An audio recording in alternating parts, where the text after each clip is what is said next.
It's time for the RMAC Radio Show, featuring all the latest information from around the Rocky Mountain Athletic Conference. The RMAC is a proud member of NCAA Division II. Now, here's your host, Eric Danner. Welcome to the RMAC Radio Show.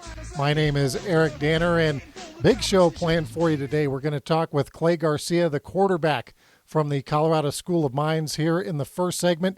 In segment number 2, we're going to talk to J.B. Belzer, the women's soccer coach at Regis University, and then we'll wrap things up after that. But soccer, we're going to have RMAC tournament going on this week. Football, only 2 games remain in the regular season, but let's check out what happened this past week in RMAC football. CSU Pueblo continues to roll. They beat New Mexico Highlands 37-0. J.B. Matthews, the true freshman running back, 173 yards, 3 touchdowns. He is the RMAC Rawlings Offensive Player of the Week. Lee Meisner had 8 tackles, and Josh Sandoval returned a punt for a touchdown. He is our RMAC Rawlings Special Teams Player of the Week for New Mexico Highlands. Devin Howard had 20 tackles, including a sack in the loss. Pueblo now number 7 in the country, 37-0 winners. Nebraska Kearney trying to keep pace. They beat Western New Mexico 27-14. Alex Pekarczyk, 10 tackles, 2 quarterback sacks. He's our RMAC Defensive Player of the Week. David Ingram for the Mustangs, 364 yards, 2 touchdowns in the loss. Chadron State, they win 45-21. Brandon Gorsuch, 250 yards passing and 4 touchdowns for the Eagles. Colorado Mesa University, they win 23-20 over Western State. Jake Chimolino, 141 yards rushing, 2 touchdowns. Trent Tabrega, 10 tackles. Jaden Terry for the Mountaineers had 13 tackles.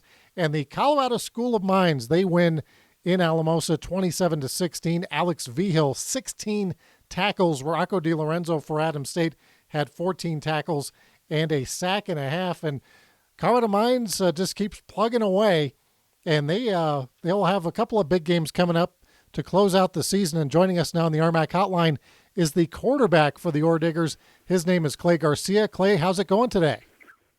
Doing good, thanks. Clay, it's been quite a career for you. You come out of Alamosa High School, you win the Gold Helmet Award by the Denver Post, and you go to Colorado School of Mines, and you had to sit behind David Pesic, who had an outstanding career for Colorado Mines. You finally got to take over last year and made the most of that opportunity. I know it's your senior year, and you're looking at each game as it comes along, but when you stand back maybe a year or 2 from now, you got to be pretty proud of what you've accomplished at the Colorado School of Mines. Oh, definitely I'm proud, but never satisfied, I guess. This year's not over, and right now, these next 2 games, we have a chance to possibly get into playoffs if we play well and get things taken care of. But right now, Chadron's next thing on our plate, and got to prepare for next Saturday. Colorado School of Mines does host Chadron State, a noon kickoff on Saturday at Campbell Field, and it's early in the week as we talk to you here, Clay, but it sounds like we're going to get a taste of winter weather coming up this week, both midweek and then possibly on Saturday. What are your thoughts on playing a possible cold weather snow type game this weekend? I've played a couple snow games in my career, and it's always fun. It's definitely different, but we dealt with it a little bit last week. Had some snow here and had some pretty poor weather, but we'll have to adapt a little bit if we do have those conditions this Saturday. Clay Garcia does hail from Alamosa, Colorado, so he does know a little bit about the snow down there. Now, Clay, this is your senior year, and you mentioned you still got a crack at the playoffs, but chances are this is going to be your final game at the Colorado School of Mines at home at Campbell Field. Does that enter into your mind at all as you approach this upcoming weekend? Oh, well, definitely. I mean, having our last home game is always a big thing every year, and you always want to finish things off right, especially at home. And this is, I mean, you always want to be playing for something at the end of the season. And right now, some things aren't necessarily in our hands playoffs-wise, but we still want to play our best and come out victorious. Clay Garcia is currently number 1 in the RMAC in passing yardage with 2,625 yards, number 2 in the league in passing touchdowns with 17, and number 3 in the league in passing efficiency with 133.4. Clay, you had such a great season last year where you were a Harlan Hill finalist, one of the 9 finalists for that, and people are saying, hey, how come Clay doesn't have quite as big of numbers? But I think anybody in the league would take your numbers, Clay, and I know talking to Coach Stitt, you guys have really tried to emphasize a little bit more of a running game this year, so you got to be happy with your numbers this year as well. Oh, definitely. I mean, our focus isn't always stats, but they have changed a little bit from last year, but we have improved our running game, and I think that reflects in our overall offensive stats. But, these last few years I've been able to play with some very talented athletes at receiver and running back, and, this year we're running the ball a little bit more, and I enjoy doing that too. I mean, when you can come out and hit someone in the face and throw the ball, it makes you a much more balanced offense. Talking with Clay Garcia, who is one of 16 finalists for the National Football Federation Scholar Athlete Award that's going to be presented in New York City. Clay obviously has had a great career on the field, but I know, Clay, also off the field education has been really important for you. Kind of tell everybody what you've been majoring in. I believe you already graduated and you're working on your master's degree as a fifth-year senior. And what do you kind of hope to accomplish once you get done with the Colorado School of Mines? I did get my undergrad in mechanical engineering, and I'm doing my master's right now in material mechanics. And I still haven't necessarily decided what I'm going to do. I've worked for a few petroleum companies during my summers here in Golden, and I'm probably going to either go into the petroleum industry or work for a defense systems or aerospace company when I graduate.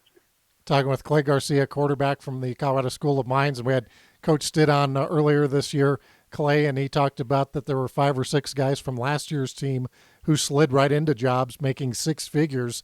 I know we hear a lot about that at the Colorado School of Mines, but I guess at the same time you got to look at what kind of salary you'd be making for one of these companies, but at the same time have a good fit for you. But do you think you might be getting one of those high-dollar jobs starting next year?